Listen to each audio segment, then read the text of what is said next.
Hey, friends, and welcome back to another episode of the Christian Business Advantage podcast. I'm your host, Alicia Avant, and we are continuing our series for the month of August on the topic of from subscriber to superfan, building relationships through email. Last week, we talked about the very beginning of the journey, and that's when someone finds you. We talked about how to create a lead magnet that attracts the right people to your email list, not simply as many people as possible.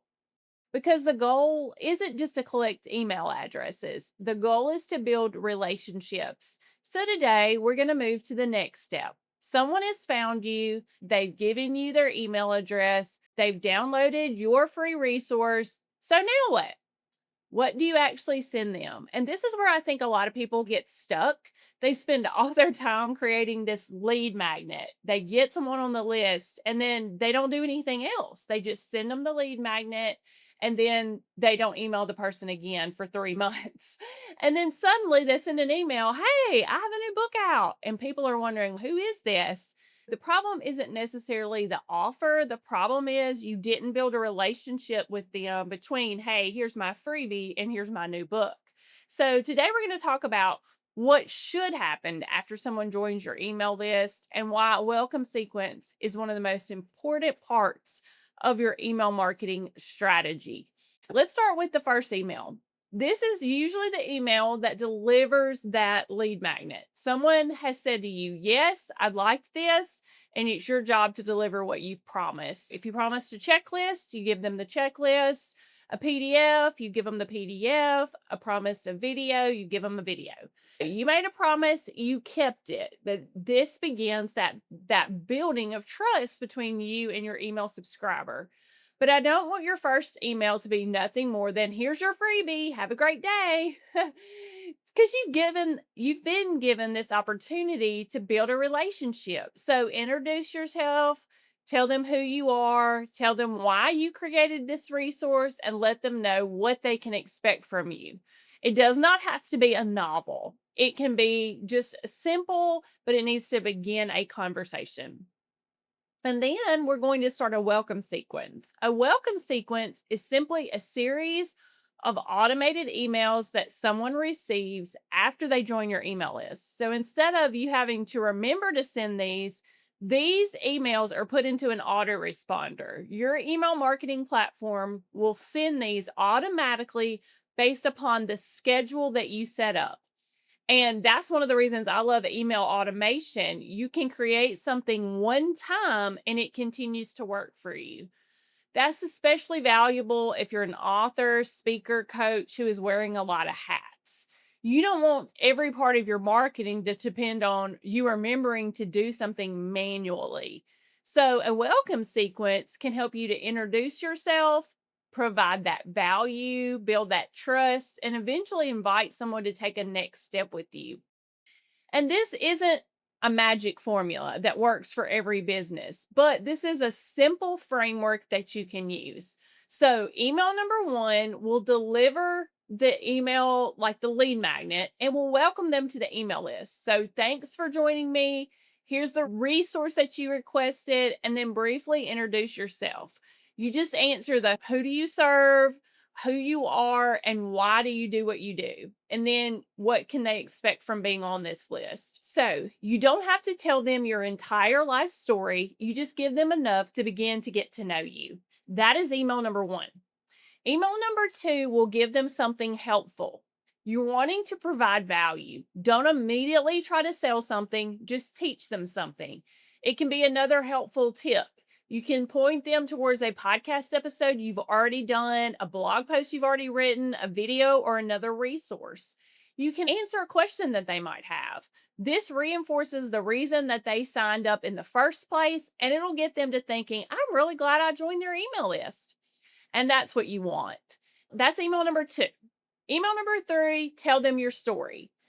This is an opportunity to let them get to know you. Share a story from behind your business. Maybe it's how you solved a problem that they're currently facing. Maybe it's why you're so passionate about the work that you do. Remember, people don't just connect with information, they connect with people. And your story can help someone else understand why they should listen to you. So that's email number 3. Email number 4, help them take the next step. Now, you want to begin introducing your offer. Maybe you have a book, a course, maybe you offer coaching, maybe you provide some sort of service, or you have an upcoming workshop or event you'd like to invite them to. This does not have to be a hard sale. It's simply saying, if you're ready to take a step further, here's how I can help. You're serving them. If you have a solution to someone's problem, you don't want to hide it from them. And that's what your welcome series should do. One thing I want you to avoid is creating a sequence simply because someone told you that you needed to. Every email should have a purpose. So ask yourself, what do I want this person to know? What do I want them to feel? What do I want them to do? And how does this email move the relationship forward? Your emails don't need to be complicated. They need to be intentional. So don't make every email about you. That's another mistake that I often see. Sometimes we open up the series and it's all about themselves. It's about their book, their business, their accomplishments, their services, their story. But you want to address the problem that these people are facing, what questions they are asking. Maybe they need encouragement. What would help them to move forward? Use your expertise that you have to serve them. And that's one of the biggest principles behind good email marketing. And you might be listening and thinking, now, Alicia, that sounds like a lot of emails. Let me reassure you, you don't have to email your list every day. In fact, I recommend you create something simple. I gave you the 4 email options that you could do. And your audience and your business are unique. So what means more is consistency over volume.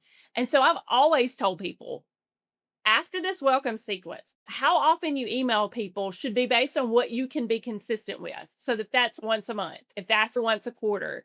I don't recommend any less than that, or if you can do once a week. But start there, and one email is better than disappearing for 6 months. So also the automation that I explained. You can set up those emails automatically to be automated, and your email platform can send those welcome email immediately and then another email in a couple of days. And they can download your lead magnet and get that other email from you a couple days later. And you're not having to sit there at your computer and press send. That's the beauty of automation. And you can build this relationship as time goes on and let the system do the work for you. And this is where you're having a strategy and you're not just doing things at random. So eventually the welcome sequence will end. So what happens then? That's where your regular email marketing begins. And that's what we're going to talk about next week, because you don't want your subscribers to hear from you only when you have something to sell.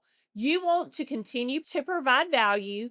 You want for them to hear from you regularly, and you want them to get to know you. And obviously that will build trust over time. And that's how you move from subscriber to superfan. So here's a simple challenge for you for this week. If you already have a welcome sequence, go read it. Actually read it as if you're a brand new subscriber and say, does this make me feel welcome? Does this help me to get to know this person? Do I understand what they do? Is there something of value? And if you don't, start with the emails that we talked about in this series. And if you're not sure that this is something you can do for yourself, you might be saying, I know I need this. I know that I need to do this, but I don't know how. Then that's okay, because this is actually a service that Alicia Avant and Company, my company, provides, and it's called the Done For You Email Marketing Service. And we can help you to develop a strategy to set up your email marketing system, create a landing page, and help you with those welcome emails. And it is the best investment you can make in your business. So if you want that, reach out to us. You can go to the website at aliciaavantandcompany.com, and we will be glad to talk to you about how we can help you. Thank you again so much for listening to the Christian Business Advantage podcast.